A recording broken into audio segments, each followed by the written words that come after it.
Hello and a very warm welcome back to the garden. It is go at the moment. Today, the first thing we're going to do is get the tomatoes out and a few other things. I'm also going to be experimenting with a different type of outdoor tomato trellis structure that I thought of. It was kind of like a slow start and now we're really going for it. Here are all things that we've raised from seed. This is a outdoor girl, I keep on calling cucumbers tomatoes these days. I don't know why. They're definitely different. This is what we'll be planting outside a bit later on in this video. And I've got various other things like squash that'll be going outside.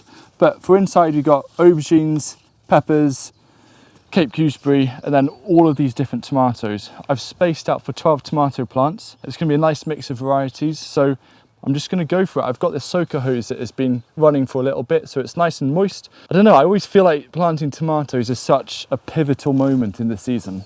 And I've got some lovely varieties like Tigerella, absolute, absolute wondrous one. Then there's some other nice ones. This here is honeycomb. A lot of you might remember when Spicy Moustache and Ben from Grow Veg came and they both said that this is like the best tomato, the sweetest tomato they ever tried. So, I mean, I just have to grow this for the rest of my life now. That's just how it is because I have a story to tell people. And then other things like green zebra, tamand, golden sunrise. So the first job is I'm going to lay out where each tomato is going to go. So I've put out these little stakes here and then I'm going to go through and give them, I'm going to plant them. What I'll end up doing is kind of just burying them a bit deeper and adding a bit of compost, and I'll show you that process once this is all laid out. Also, there is some dill that's growing and that grew since we chopped and dropped. So if I can, I'm going to leave the dill in. If it's in the way of where I'm going to put tomato plant, I will leave it. I will remove it. But it'll be quite nice to have that self-sown aromatic herb growing in and around the tomatoes.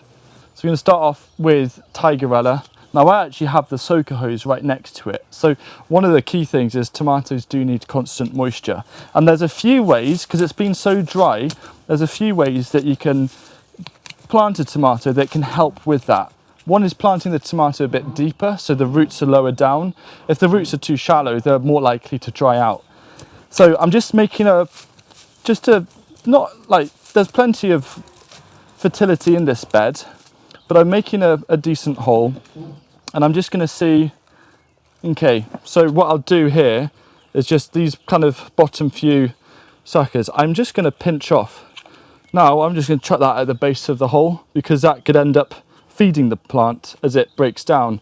There's this thing, the idea of like the best liquid feed for a plant is its own self because it's comprised of the minerals that it needs. I'll put a little layer of compost at the base. So I'm giving that a good soak, and this is actually going to be the only time that I water these. So I'm actually going to turn off the soaker hose for about a week because I want to encourage the roots to go searching for water, to work hard. So we've got our plant here and the water is starting to seep down. So I'll place that at the base and I might just need to remove another set of leaves. Again, chuck that right in, save the label for later.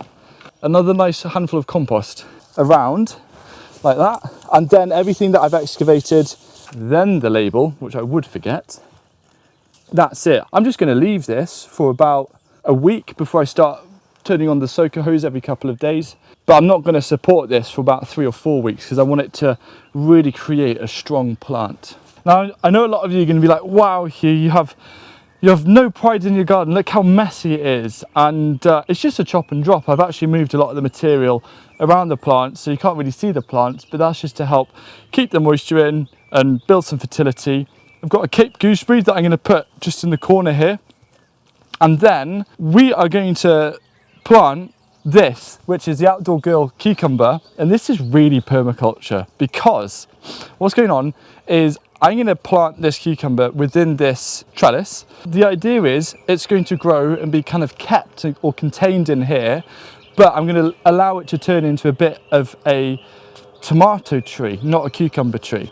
But the permaculture part is, some of you might not know that runner beans can be perennial. So as long as you mulch the runner beans, they will pop back and leave the root systems in. They'll pop back the next year. I've actually got some runner beans popping up. I'm going to let them grow. I'll let them use some of this. I'll let them grow around the tomato. And it will probably look really cool, like all of these polycultures. Like you can see behind me here, the pink rose and then the garlic crest flowers. It looks stunning. You know what's really exciting about gardening is that it is pretty simple. Like you saw how simple that is of the way that I transplant tomatoes. You don't have to, you can adjust it however way you see fit. It's the way it works for me, and I know I'm going to get good, decent tomato harvest, so I'm happy. Now, another thing to make your gardening easier is to look at perennial plants. For example, this patient stock.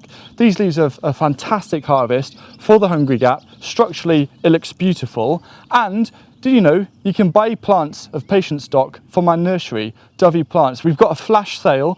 It is going to be ending pretty soon, but if you're watching this video on the weekend that it came out, it is available. We've got a plethora of all sorts of different plants, including very rare perennial vegetables, loads of different herbs, and a few extra goodies. So go down below, check it out, and happy garden shopping.